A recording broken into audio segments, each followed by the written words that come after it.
Hey, what's up, everybody? True Boxing here. Thank you for coming back to get hit with the truth. So today, continuing my 2021 year-end top 10s, as we are going to look at my number 4 super welterweight in the world right now at 154 pounds, the undefeated top contender, Tim Tszyu of Australia. This is Tszyu's son. He previously was not ranked, but he really threw himself in the mix in 2021. He was coming off of 2022 where he had fought Jeff Horn, the former welterweight champ, the guy that had beaten Manny Pacquiao with an upset. He fought him and he knocked him out. But to me, that's not really an accomplishment. I always felt Jeff Horn was widely overrated. He got lucky that he went the distance with Pacquiao, and he got even luckier when he was awarded a bullshit decision over Pacquiao. But that handed him the rest of his career right there. And I just didn't think he was that great of a fighter. So for me, when Tszyu pulled that win off, I was like, all right, whatever, so what? That's what you're supposed to do if you're any good against a guy like Tim Tszyu. But he entered this year, in his first fight out, he would take on former world title challenger Dennis Hogan. Now, Hogan had went 12 hard-fought rounds with Jaime Munguia for the title a couple years back, for the 154-pound title. And then he moved up in weight and got knocked out against Jermall Charlo for the middleweight title, but everybody knew that, hey, he was not a middleweight. He should have stayed at a super welterweight. So heading into this fight, people didn't know what they were going to see, but Tim Tszyu was focused and ready, and he went out there and ran over Dennis Hogan, scoring a 5th round TKO in that one, and really threw himself on the map with that victory.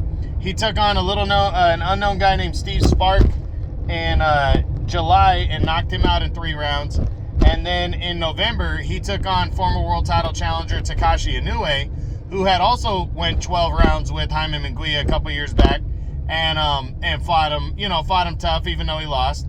He went in there and pretty much for the first time in his career, he got taken, for one of the first times in his career, or one of the few times in his career somebody went the distance with him. He went 12 rounds, but they were one-sided rounds, and Tim Tszyu stayed undefeated and really clinched his mandatory shot at a world title with that win, as he is now the WBO's number 1 contender, and from what I understand, he's taking step-aside money already, so he is the mandatory number 1 contender. Now, his stats besides that, he's only 27.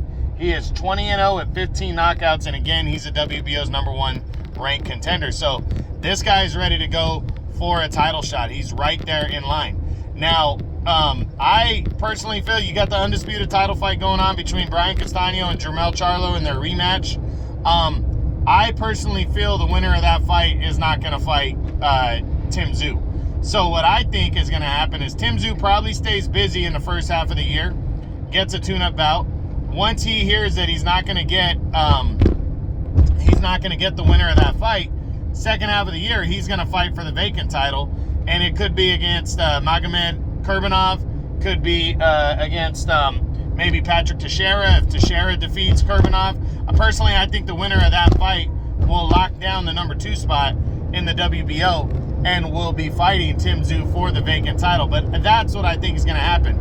I don't think the winner wants anything to do with Tim Tszyu. I think the winner will either move up in weight, or they'll drop the WBO title and go after PBC guys instead of Tim Tszyu. But whatever, that opens the door for Tim Tszyu to fight somebody else and put himself on the map. And Tim Tszyu can argue, hey, they were afraid to fight me, that's why they don't want to fight me. But I believe by the end of the year, we could very likely see Tim Tszyu as a world champion, as a WBO world champion, as this division, as I keep saying, is turning itself over. After an undisputed champion is crowned, usually it takes within a year for those belts to all go vacant, and you have all the other contenders in that division lobbying to get in line to become world champions. So we're going to see what happens, but Tim Tszyu should be getting his world title shot this year after a very good 2021. So that's it.